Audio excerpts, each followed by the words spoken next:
Now, it doesn't mean that it's going to. There's a lot of parties that are getting involved, actually parties that we're involved in also already, that have all kinds of, again, contradictory leaderships. You know, the FMLN, for example, has a very, you know, pro-capitalist section of it. And it also has one that's very, very, you know, pro-socialist. So, you know, they're very enthusiastic. Part of them are very enthusiastic. Funes, the president, is actually completely opposed and can't, you know, hates Chavez. So the vice president is all for it. So it just shows the contradictions there. But at any rate, hopefully, I mean, we'll do our best to try and keep it from devolving into just a talking shop or just a grouping of bureaucrats that are just kind of coordinating their own bureaucratic efforts, and really try and create a real new international. I think it's a real possibility. And, you know, part of that here again is part of the building the mass party of labor. And that's a real part, that's a huge part of what we're about, is building a mass party of labor, regardless of what the class content is. While we're for a mass party of labor that has socialist policies, we'll take anything that's mass, that's based on the unions, you know, that's based on the mass organizations of working people. And we'll go from there. So, I guess it wasn't that long of a speech. I guess I'll just go ahead and leave it at that. I'm sure I'll get marauded by everyone here, but I don't know, do I stand up still, or? Let's give him a hand first.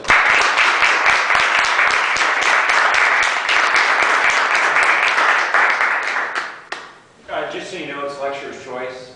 We have a lot of different ways we do questions. Either you can just answer questions that are asked, you can go in a round table, or sometimes we break into smaller groups, come up with questions then, and then come meet back in like 10 minutes and ask questions. So any of those would be fine, and up to you. I guess just for the, I mean, unless anyone has an issue with it, maybe just going, asking, you know, pointing at someone and saying, you know, what's your question or something. Outstanding. Sure. Lecturer's choice. Although it's also audience choice, not the answer. Okay. Well, I meant that they raise their hand. Oh. You declare yourself counter-revolutionary. What's your question? Well, I just, a couple of things. I'm curious how, like, the organizing at the call center is going that you're working at, that they mentioned in the introduction.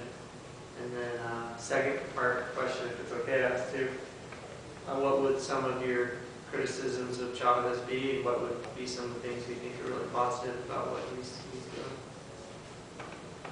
doing? Okay. Well, as far as the call center, I don't want to give too many details because we're in a really kind of dangerous spot right now. 3 people have recently been fired for union activity. Maybe later, if that would be better. Yeah, if we could. I mean, I can tell some basic things, general things, but I don't want to get too into detail. But it's essentially where it's a call center. There's a lot of you know, contradictions in that. The call center is an outsource, makes it even more you know, precarious because it's about contracts with clients. It's not working for the client themselves. It's been going actually really well up until, and I think this is kind of how things go with these things, is there's an ebb and flow. You know, at first it was very, you know, lots and lots of excitement and a lot of radicalism from workers, and then, you know, it switches to the exact opposite, and that's, you know, fear and conservatism and opportunism, and, you know, which is normal because, you know, this is Utah, and what guarantees do you have? You know, zero. You know, your guarantee is that you know, you won't be killed by the manager or something, but that's pretty much it. You know, aside from that, there's really no guarantees, and it's understandable in a way. You know, my personal feeling is that it's conceivable that if things that at a certain point, workers will have to become more radical. They'll be forced to go further than they've gone before.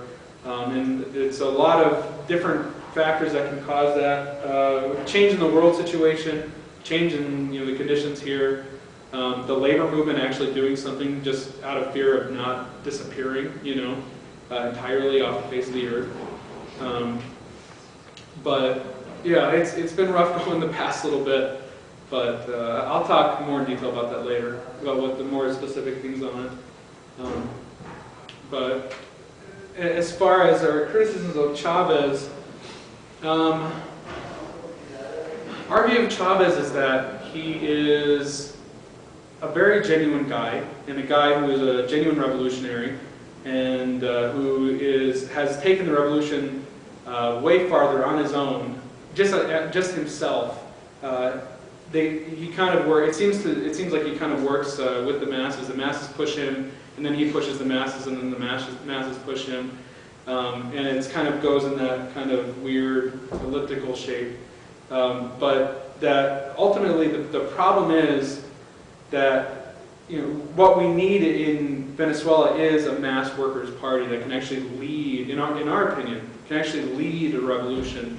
And I think Chavez. The thing with Chavez is I think he initially started out with I don't know if people remember, but in 1998 he actually said he was a fan of Tony Blair. And nowadays he's like creating the United Socialist Party of Venezuela. Saying he's nationalizing banks. It's quite an evolution. But it seems to me that while he's done a lot of good things, he's still not, in our opinion, a Marxist. He still doesn't understand that the need for like the Soviets to control the country, a new power base, actually it's not entirely true. He kind of does. It seems like every day he evolves further to the left. So yeah, like he's a very contradictory figure.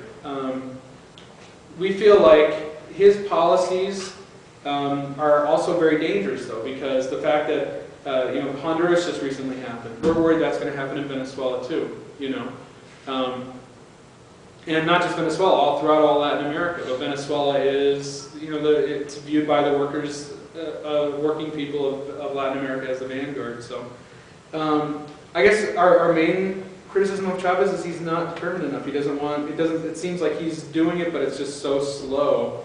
And that slowness is what can lead to the degeneration of what's happened already, and even its overthrow. It actually has constantly. The coup plot, the oil strike, it's constant. He's constantly getting like almost overthrown every time, and then the masses bring him back, and then he gets more left. So I guess we're in the PSUV right now in Venezuela, and we work to make that into a Marxist party. We feel like it's a genuine possibility; it really could happen, and that there's no other place in Venezuela to be but the PSUV if you're a Marxist or if you're a revolutionary.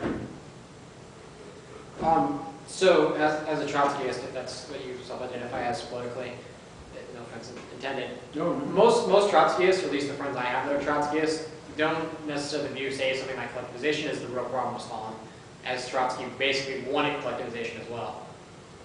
It's mostly their problem is with the purges. So, I guess I would maybe ask you to narrow down what you specifically see the Soviet Union as, the point at which they became a degenerate worker state, in your opinion, as a Trotskyist.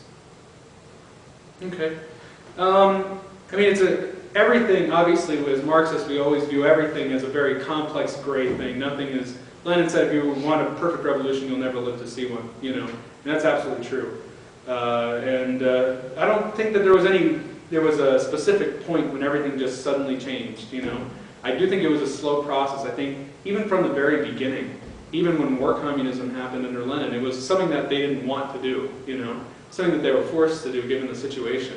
And including the NEP, like the NEP was definitely not something they wanted to do. And in fact, a lot of people at the time were predicting that was the end of the revolution. That, now they're going the capitalist road, But we do feel that overall, like Leon Trotsky, I believe, I can't remember the name of it was a humanist. Humanism and terror, maybe? I can't remember exactly. But one of them asked him, what does terror have, as far as revolutionary terror, how does that affect a revolution? Does that lead to Stalinism, And Trotsky said, well, kind of, it can. It's the fact that there's a need for it, and the fact that there's, generally if you're in a situation like that, it doesn't mean that the population is secure and under a government, It's not secure under a revolution even. And so the fact that that exists, it can be part of the degeneration of the revolution.